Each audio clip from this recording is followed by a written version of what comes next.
Eu gostaria de saudar você neste dia com a paz do Senhor Jesus. E hoje nós vamos estar lendo um texto de Atos dos Apóstolos, capítulo 1, onde nós temos decorrido a cada segundas e quartas-feiras.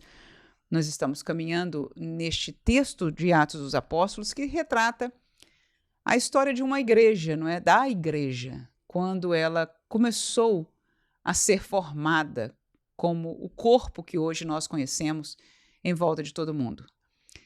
Todos ali eram inexperientes, estavam acabando de lidar, inclusive na mente, com a nova realidade de não ter Jesus com eles, porque, enfim, tudo que é conhecido hoje como igreja partiu da pessoa de Jesus, que veio a este mundo e escolheu 12, não é? Para andar com ele, para aprender a viver, a pregar, a ensinar a realidade do reino, aprender sobre o reino de Deus, sobre o projeto do Pai, sobre aquilo que haveria de vir e tantas outras coisas. E ele treinou aqueles 12, muitos outros também tornaram-se discípulos, mas de uma maneira especial, aqueles 12 conhecidos como os 12 apóstolos de Jesus.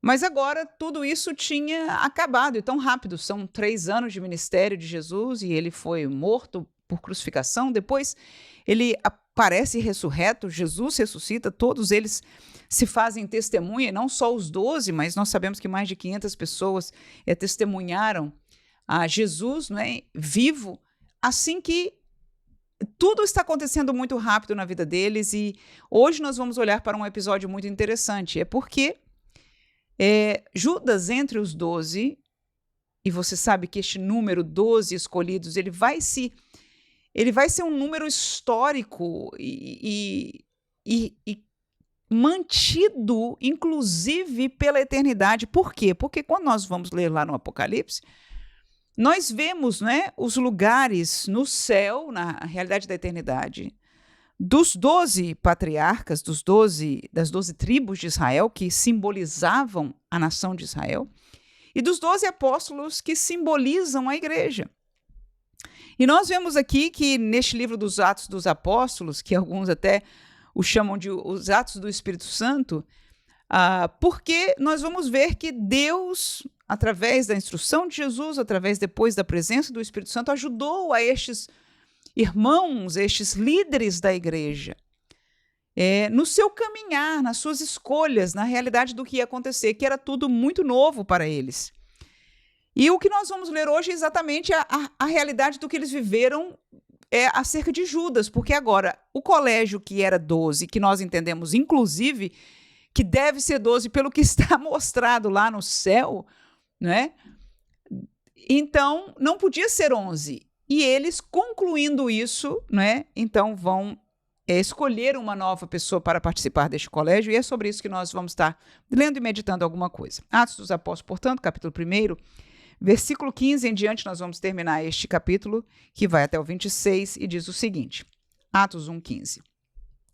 E naqueles dias, levantando-se Pedro no meio dos discípulos, ora, a multidão junta era de quase 120 pessoas, disse: Varões e irmãos, convinha que se cumprisse a escritura que o Espírito Santo predisse pela boca de Davi acerca de Judas, que foi o guia daqueles que prenderam a Jesus, porque foi contado conosco e alcançou sorte neste ministério. Ora, este, no caso Judas, adquiriu um campo com o galardão da iniquidade, ou seja, com dinheiro ganho fazendo o mal, e precipitando-se, rebentou pelo meio, e todas as suas entranhas se derramaram. E foi notório a todos os que habitam em Jerusalém, de maneira que, na sua própria língua, esse campo se chama Acéldama, isto é, campo de sangue. Porque no livro dos Salmos está escrito: fique deserta a sua habitação e não haja quem nela habite, tome outro o seu bispado. É necessário, pois, que dos varões que conviveram conosco, todo o tempo em que o Senhor Jesus entrou e saiu dentre nós, começando desde o batismo de João, até o dia em que dentre nós foi recebido em cima, um deles se faça conosco testemunha de sua ressurreição. E apresentaram 2, José, chamado Barsabás, que tinha por sobrenome o Justo, e Matias. E orando disseram: Tu, Senhor, conhecedor dos corações de todos, mostra qual destes dois tens escolhido para que tome parte neste ministério e apostolado de que Judas se desviou para ir para o seu próprio lugar. E versículo 26 e último diz: E lançando-se sortes, caiu a sorte sobre Matias, e por voto comum foi contado com os 11 apóstolos. Pois bem, nós lemos agora a narrativa histórica do que aconteceu, e você vê que Pedro foi a pessoa que encabeçou aquele assunto, aquela lembrança de que o assunto de Judas já tinha sido predito pelas Escrituras, né? E que ele perdeu, não é, o seu lugar por causa de tornar-se o iníquo, aquele que haveria de trair a Jesus. E nós vemos que ele se precipitou. Até a linguagem, a descrição aqui é forte. Quando eu reli isso, eu já não me lembrava que estas palavras estavam tão expostas sobre a maneira que o corpo dele se tornou quando ele se matou, né, Judas. Muito fortes, e ele se precipitou, ou seja, se lançou e ali morreu desta forma tão terrível. E nós já, olhando para este texto, nós apreciamos a realidade histórica do que aconteceu. Historicamente, Judas se matou, e Pedro, então, conhecedor da palavra das Escrituras, disse que também estava escrito que o seu bispado, o seu lugar, fosse passado para outro. Então, ele, em obediência às Escrituras, ele diz: nós temos que escolher uma outra pessoa. E ele trouxe as características, e a pessoa que foi colocada foi Matias. Ora, com certeza eu quero trazer uma aplicação, um paralelo desta palavra para as nossas vidas. Este caso de Judas, neste sentido, foi único, tanto que estava predito pelas Escrituras no passado, mas muitos hoje têm se precipitado, têm se matado espiritualmente, têm traído ao reino de Deus, à missão ou ministério que Deus deu para eles, ou ao chamado de Deus para cada um deles, ou mesmo não tendo necessariamente um ministério, o caminho, a vocação, aquilo que, como uma pérola, como um tesouro, o Senhor entregou à vida de muitos e muitas.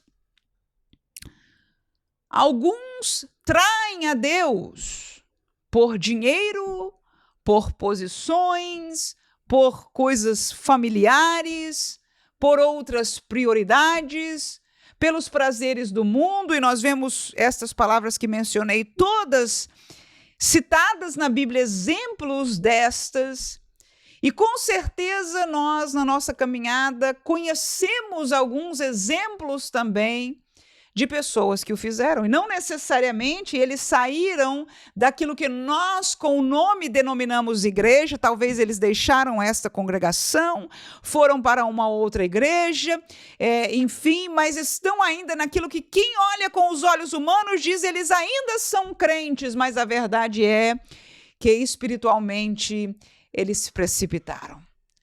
As suas entranhas foram jogadas aos cães, porque não valorizaram aquilo que Deus os tinha dado. O que Deus nos dá há um preço para nós mantermos, o preço da fidelidade ao Senhor. E ser fiel significa ser fiel, e nós não somos chamados para dar esmola a Deus e sermos fiel em um pouquinho e já nos acharmos grandes e dizendo, tendo todo o direito diante de Deus, porque olha, o mundo não faz nada e nós estamos dando esta pequena esmola da nossa vida para ti, Senhor. Não funciona assim. Não é porque nós vivemos em uma geração que, apesar de não falar assim, se comporta assim, que isso vai mudar com Deus. Deus não mudou. Não está mudando agora e não mudará nunca. Aleluia. Então, aqueles que não quiseram permanecer em fidelidade, antes traíram ao Senhor, traíram ao chamado, traíram ao caminho, traíram a palavra. São muitas maneiras disso acontecer, infelizmente. Mas para estar, há uma maneira só, chama-se fidelidade. E fidelidade, como falamos, não é uma esmola, não é dar um pouquinho de fidelidade, é tudo. Aleluia! É uma nova vida, é um caminho único e que é estreito, que é apertado, aleluia. Mas Judas perdeu. Ele se precipitou e nós, com certeza, como dissemos, já ouvimos, já vimos, conhecemos outros que fizeram. Como disse, podem até estar no contexto evangélico, mas espiritualmente deixaram o seu apostolado, o seu ministério, a sua vocação. Já não são a mesma graça, a mesma unção, a mesma realidade com Deus. E nós, cada um de nós, por que não dizer essa verdade, somos tentados a cair nesta história, neste entendimento de que o pouquinho ou muito que nós estamos dando já deve ser suficiente para Deus. Eu estou sendo fiel, Senhor. Mas aprendemos aqui esta realidade. Agora, uma coisa interessante é que a obra do Senhor continua. E ela vai continuar até o fim. Enquanto um se perde, Deus levanta outros. Deus levanta outros. Aleluia. E ali foi o que aconteceu. É que aquela posição, aquele lugar, aquela missão, aquela obra, aquele fazer de Deus, que Deus queria que fosse cumprido, vai ser cumprido. E se alguém se vendeu, se precipitou ou fez o que quer que seja, deixando, não é, a sua primogenitura, como aconteceu com aquele jovem no Antigo Testamento, que a vendeu. Vendeu por quê? Porque ele estou morrendo de fome. Estava morrendo? Não, ele estava com fome, mas não estava morrendo. E nós hoje estamos fazendo a mesma coisa muitas vezes, dizendo para Deus, Senhor, o problema é que eu tenho que aceitar este trabalho, ou esta oportunidade, ou este convite, ou isso aqui, porque eu estou morrendo. Olha, o Senhor conhece. Deus conhece que ninguém está morrendo. Elias gritou para Deus, não, Senhor, tu sabes se sou só eu que sou fiel ao Senhor. Todo mundo deixou, eu estou aqui, o único justo, o único fiel. Nada disso. Deus sabe. E no fim da história falou com ele, olha, Elias, só para você saber. Só para você saber, tem 7.000 lá que não se dobraram.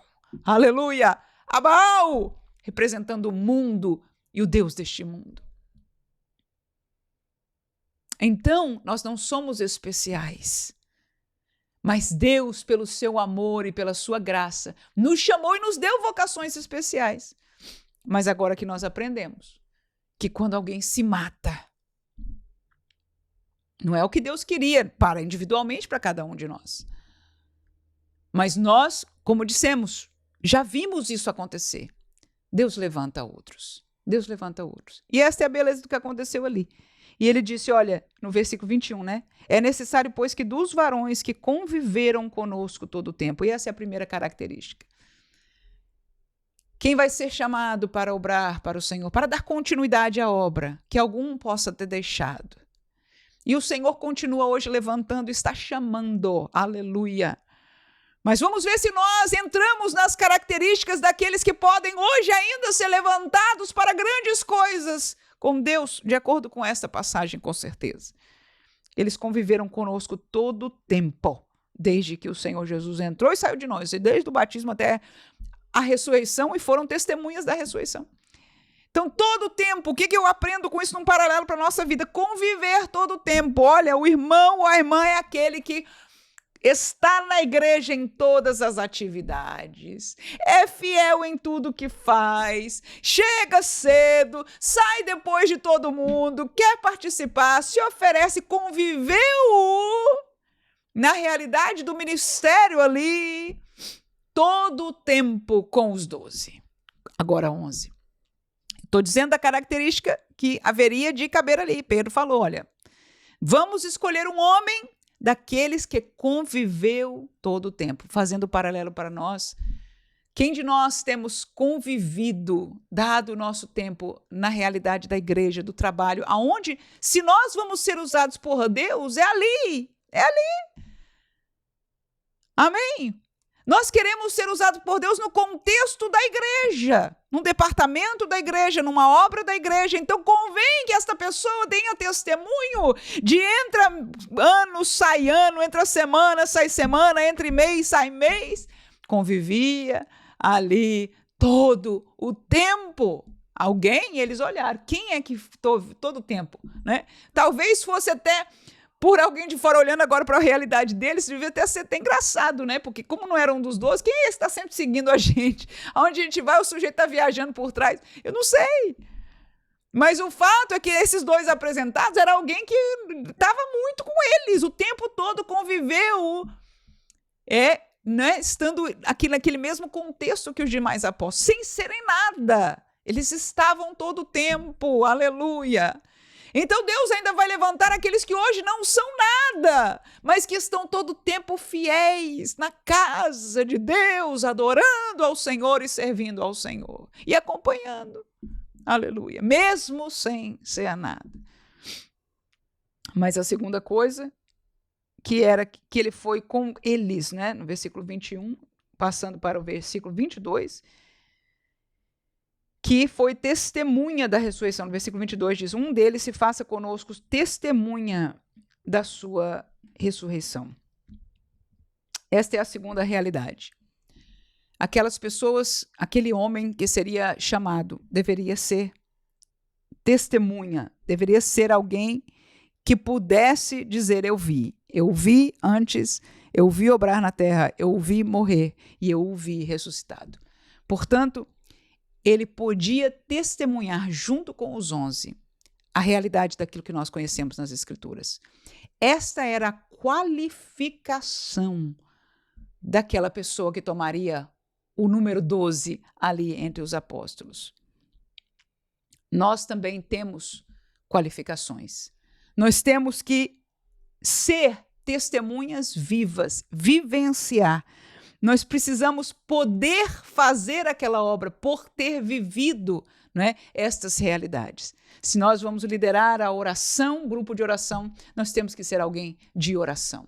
Se nós vamos ensinar a palavra de Deus num contexto de escola dominical, nós temos que ser alguém que está estudando a palavra de Deus, lendo a palavra de Deus, vivendo. Ou seja, há uma qualificação a estar todo o tempo ali, e há uma qualificação que o faz possível de ser esta testemunha. Não tem grande mérito dele, né? Mas há um esforço a estar num lugar. Não é mérito, mas é esforço.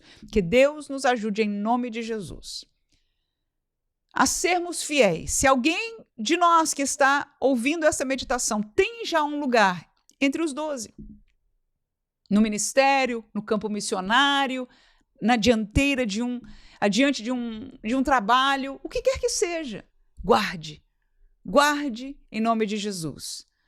Não dê ouvidos às insinuações, aos chamados deste mundo, aos Baais e aos Baalins, mas zele pela sua primogenitura, pelo lugar, por aquilo que Deus te deu em nome de Jesus.